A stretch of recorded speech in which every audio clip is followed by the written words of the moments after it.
Hi, Smita Kapoor here, back with module 1 of strategic management. We have a lot of information to cover today, so let's begin without further ado. Strategic management can be defined as a rational and intuitive process through which a firm streamlines and leverages its resources on a continuous basis to position itself distinctly from its competitors. It involves evaluating and building upon the firm's strengths and minimizing or eliminating its weaknesses while taking advantage of the opportunities emerging in the environment and countering the threats effectively. Strategic thinking involves answering three basic questions. Where are we now? Where do we want to go in the future?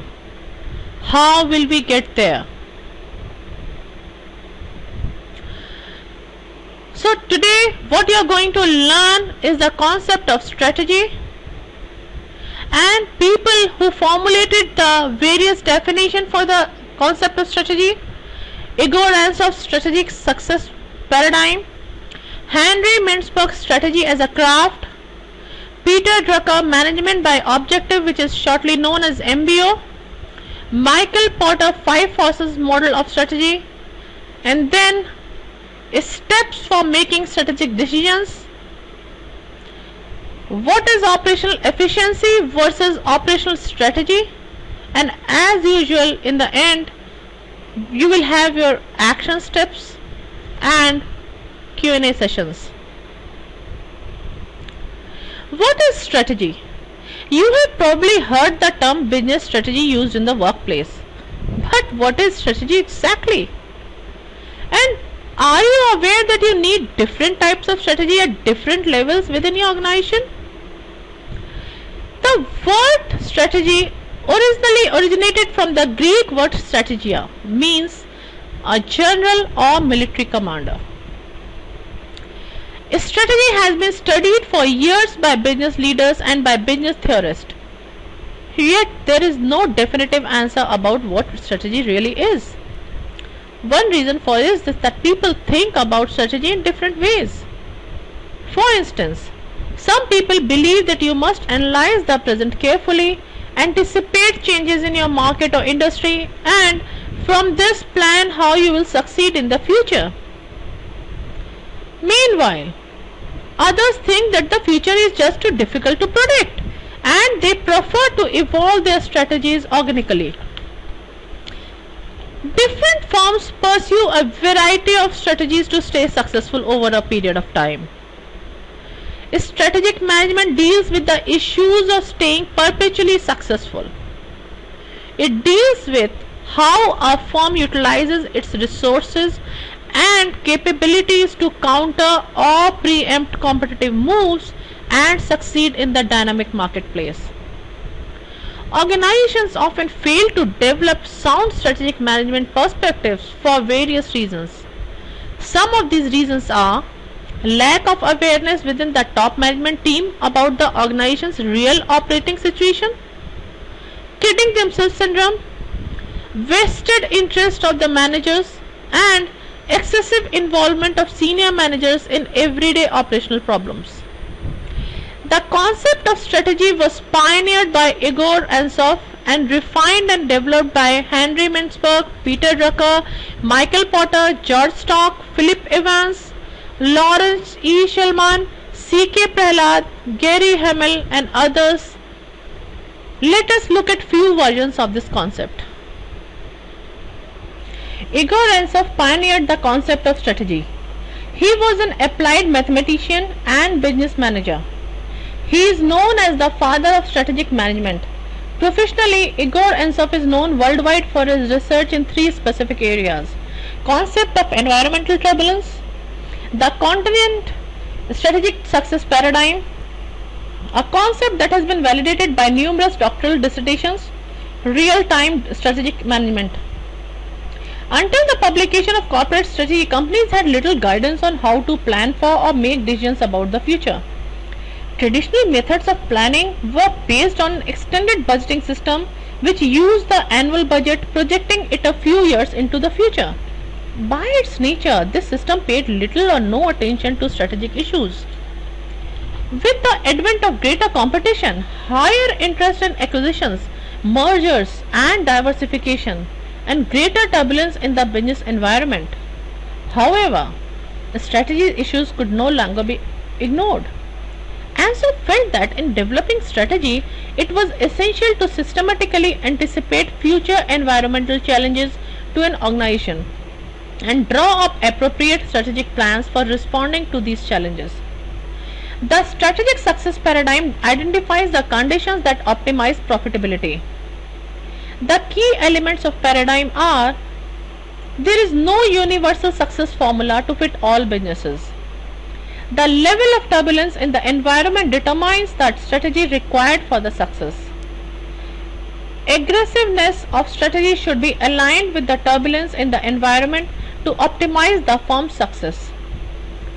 Management's capabilities should be aligned with the environment to optimize the firm's success. Internal capability variables jointly determine the firm's success, like cognitive, psychological, political, anthropological, and sociological level of turbulence. Although ANSOP's work is frequently referred to by other strategists, it has not become more generally recognized in comparison with that of other theorists.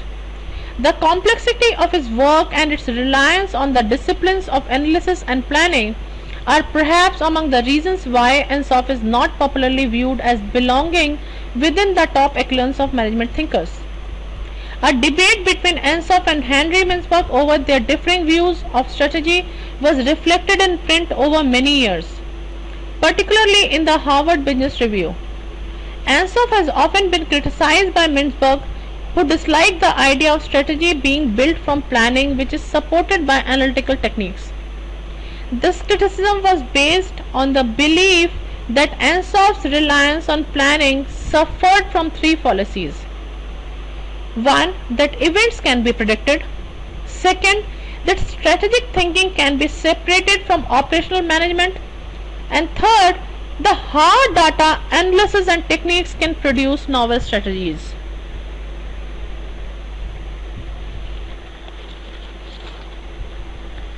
Professor Henry Mintzberg is an internationally renowned academic and author on business and strategic management. Henry Mintzberg is one of the interesting management thinkers. He has made a major contribution to the study of strategy as a craft, the roles of managers, and management education. He has generally eschewed the Guru Seminar trail and forged a unique intellectual path. According to his article, which I am going to read you now, what he says about strategy as a craft. Imagine someone planning strategy. What likely springs to mind is an image of orderly thinking, a senior manager or a group of them sitting in an office formulating courses of action that everyone else will implement on schedule. The keynote is reason, rational control. The systematic analysis of competitors and markets, of companies' strengths and weaknesses, the combination of these analyses producing clear, explicit, full-blown strategies. Now, imagine someone crafting strategy. A wholly different image likely results, as different from planning as craft is from mechanization. Craft evokes traditional skill, dedication, perfection through the mastery of detail. What springs to mind is not so much thinking and reason as involvement, a feeling of intimacy and harmony with the materials at hand, developed through long experience and commitment. Formulation and implementation merge into a fluid process of learning through which creative strategies evolve. My thesis is simple. The crafting image better captures the process by which effective strategies come to be. The planning image, long popular in the literature, distorts these processes and thereby misguides organizations that embrace it unreservedly. In developing this thesis, I shall draw on the experience of a single craftsman, a potter, and compare them with the results of a research project that tracked the strategies of a number of corporations across several decades. Because the two contexts are so obviously different, my metaphor, like my assertion, may seem far-fetched at first. Yet if we think of a craftsman as an organization of one, we can see that he or she must also resolve one of the great challenges the corporate strategy faces: knowing the organization's capabilities well enough to think deeply enough about its strategic direction. By considering strategy making from the perspective of one person, free of all the paraphernalia of what has been called the strategy industry, we can learn something about the formation of strategy in the corporation. At work, the potter sits before a lump of clay on the wheel. Her mind is on the clay, but she is also aware of sitting between her past experiences and her future prospects. She knows exactly what has and what has not worked for her in the past. She has an intimate knowledge of her work, her capabilities, and her markets. As a craftsman, she senses rather than analyzes these things. Her knowledge is tacit. All these things are working in her mind as her hands are working the clay. The product that emerges on the wheel is likely to be in the tradition of her past work, but she may break away and embark on a new direction. Even so, the past is no less present, projecting itself into the future. In my metaphor, managers are craftsmen and strategy is their clay. Like the potter, they sit between a past of corporate capabilities and future of market opportunities. And if they are truly craftsmen, they bring to their work an equally intimate knowledge of the materials at hand. That is the essence of crafting strategy. The organizational configurations framework of Mintzberg is a model that describes 5 valid organizational configurations: simple structure, characteristics of entrepreneurial organization, machine bureaucracy, professional bureaucracy, divisionalized or diversified form, adhocracy or innovative organization, the system of flexible and informal organization, and management in place of rigid bureaucracy.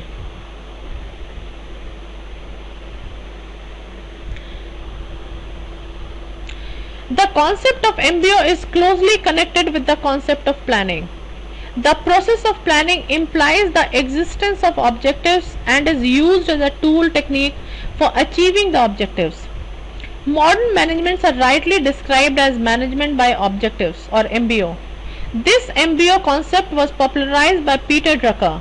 It suggests that objectives should not be imposed on subordinates but should be decided collectively by a concerned with the management. This gives popular support to them and the achievement of such objective become easy and quick.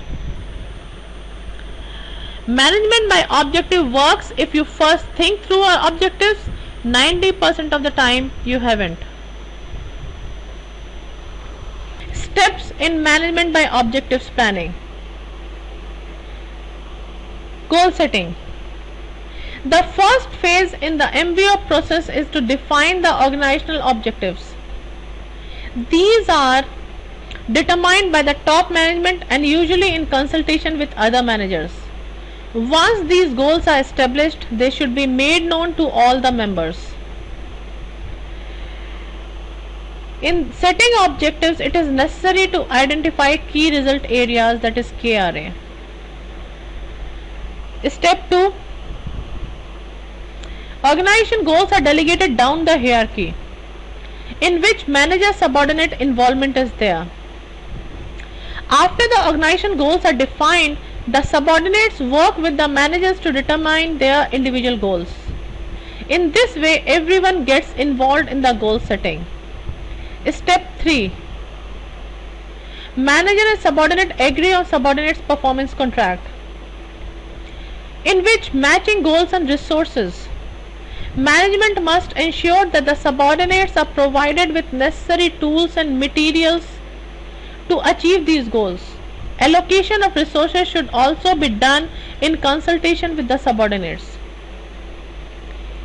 Stage 4 is implementation of plan. After objectives are established and resources are allocated, The subordinates can implement the plan. If any guidance or clarification is required, they can contact their superiors.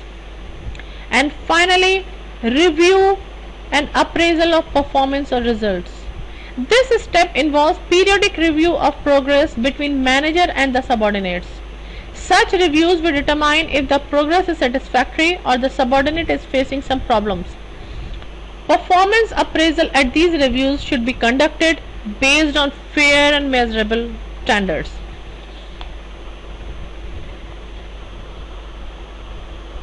Michael Porter, a strategy expert and professor at Harvard Business School, emphasizes the need for strategy to define and communicate an organization's unique position and says that it should determine how organizational resources, skills and competencies should be combined to create competitive advantage. Porter 5 forces analysis is a framework to analyze level of competition within an industry and business strategy in development. It draws upon industrial organization economics to derive 5 forces that determine the competitive intensity and therefore attractiveness of a market. Attractiveness in this context refers to the overall industry profitability.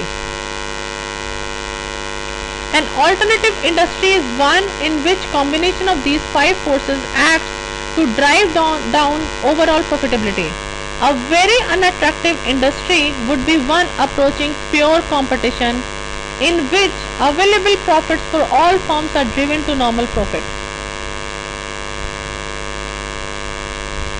This analysis is associated with its principal innovator Michael E. Porter of Harvard University. Porter referred to these forces as the micro environment to contrast it with the more general term macro environment.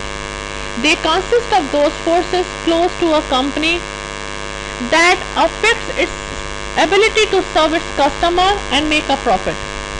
A change in any of the forces normally requires a business unit to reassess the marketplace given the overall change in industry formation. The overall industry attractiveness does not imply that every firm in the industry will return the same profitability.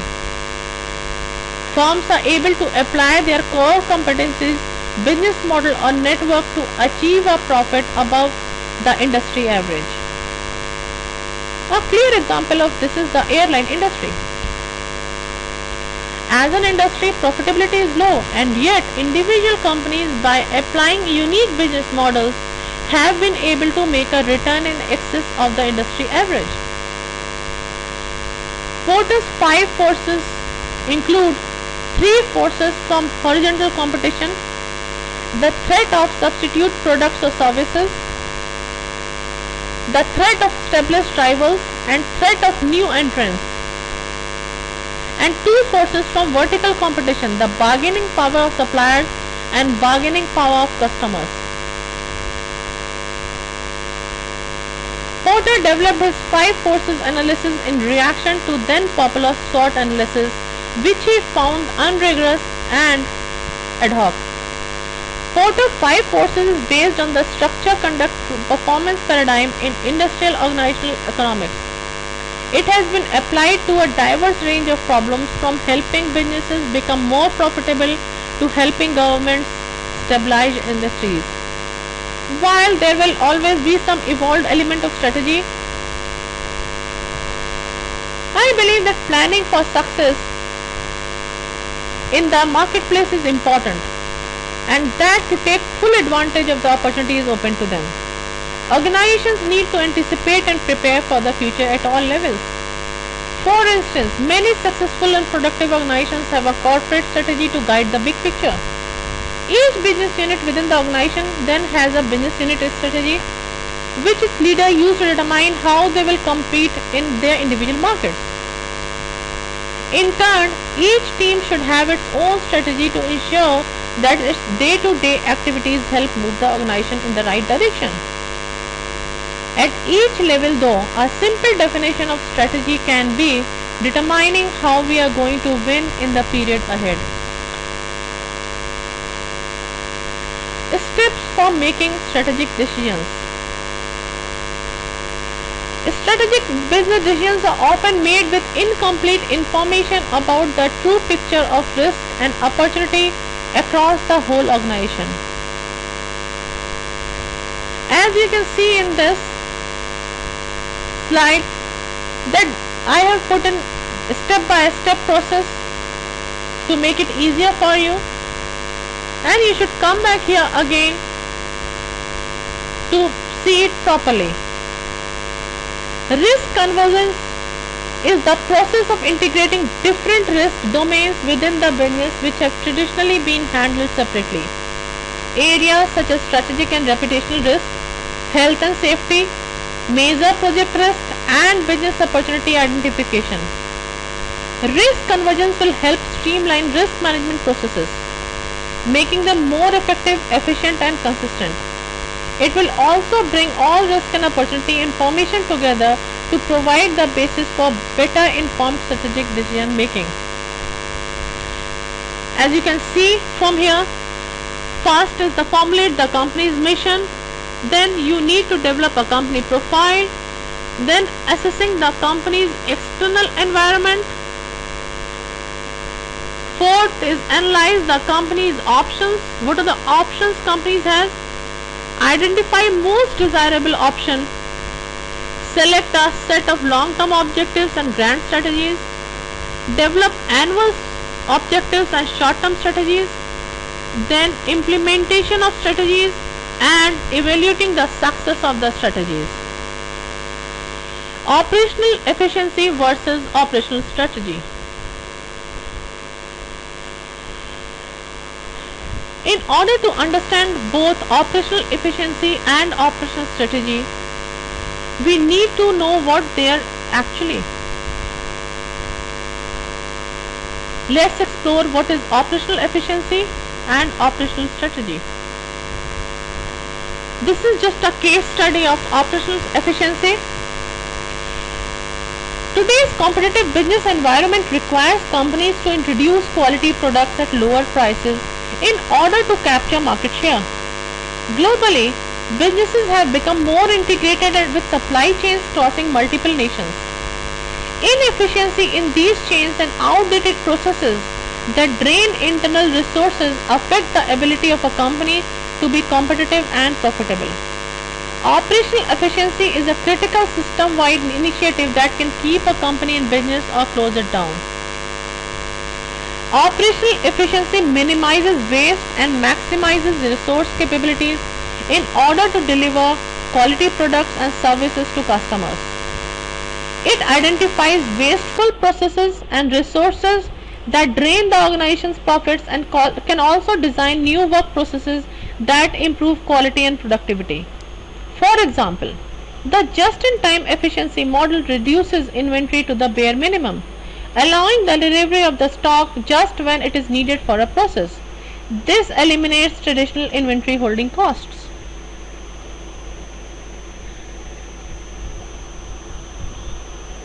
Operational strategy. From benchmarking and best practice implementation to operating excellence. The more that organizational units use best practices in performing their work, the closer a company moves toward performing its value chain activities as effectively and efficiently as possible.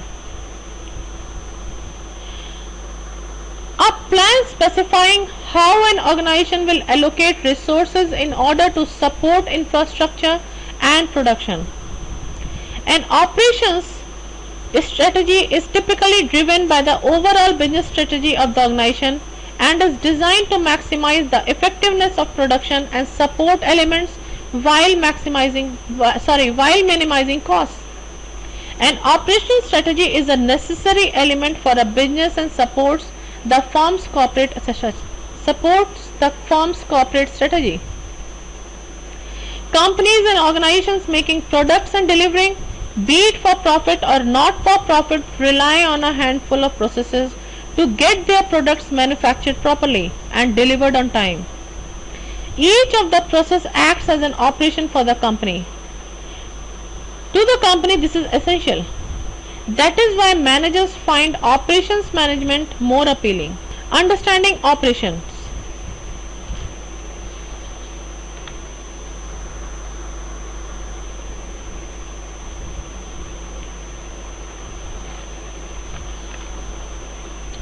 Have you ever imagined a car without a gear or a steering wheel? Whilst what remains of an utmost importance to you is to drive the locomotive from one location to another for whatever purpose you wish, but can only be made possible with each and every part of the car working together and attached. Organizations behave in the same manner. The company has an ultimate goal of delivering goods to a client, but the processes of designing, manufacturing, analyzing, and then finally being delivered are the driving forces for the company's success. All these chunks of work process that collectively define a bigger purpose, the operations for that particular organization. The more effective these processes or operations would be, the more productive and profitable the business would be. Please note that goods, the ultimate byproduct of the company, can be a product or a service. Take for instance a car manufacturing company. For it, all operations would lead to the development and enhancement of a car, a product, something physical. But to a therapist or a healer, the service he or she provides to their client is the much needed result or required output. According to Slack and Lewis, operation strategy holds the definition. Operation strategy is the total pattern of decisions which shape the long-term capabilities of any type of operations and their contribution to the overall strategy through the reconciliation of market requirements with operations resources. Basically, it is the tool that helps to define the methods of producing goods or a service offered to the customer.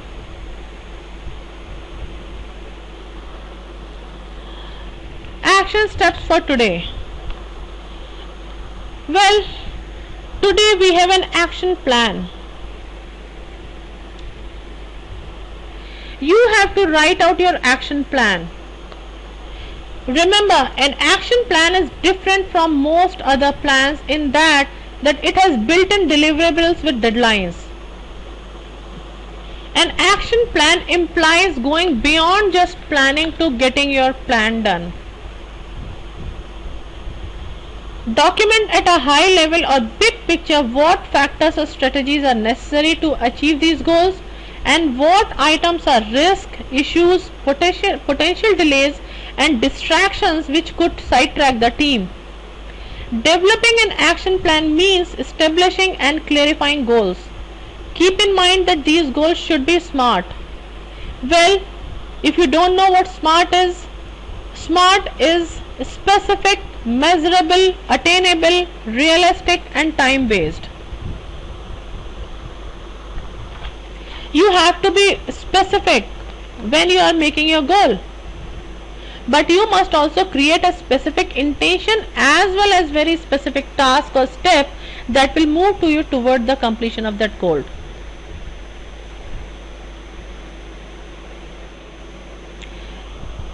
Scope out a big picture.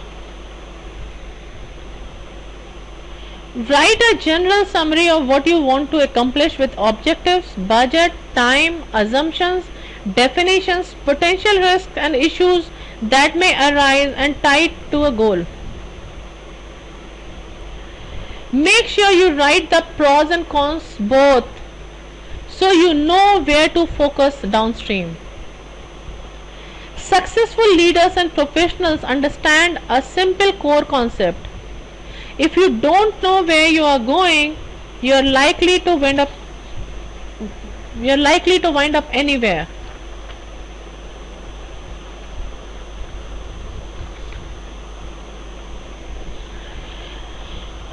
I'll give you the example of ineffective goal example, that is increase revenue. Now, when you say increase revenue, it is not at all specific. Effective goal example would be increase revenue by this percent by this time, so that you can measure it. Break out the smaller tasks. More specifically, assign tasks to yourself or a team member pieces of the project that will support how you will achieve your goal. Remember, you can't do everything yourself.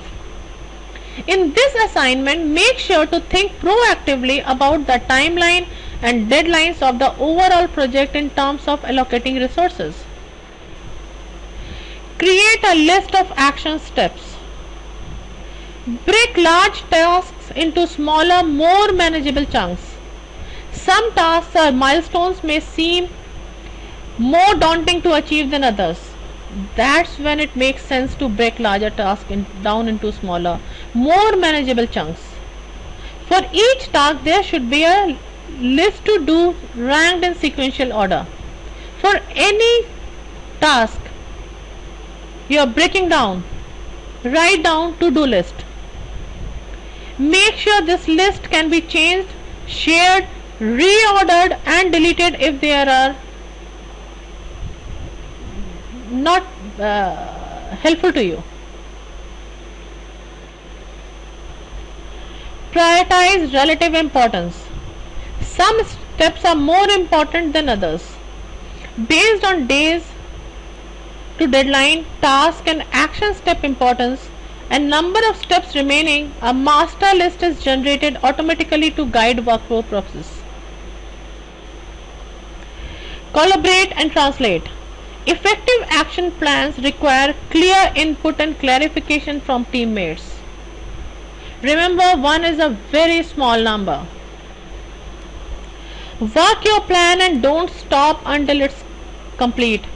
Once your plan is established, shared with the team, and accomplishments are scheduled, the next step is simple.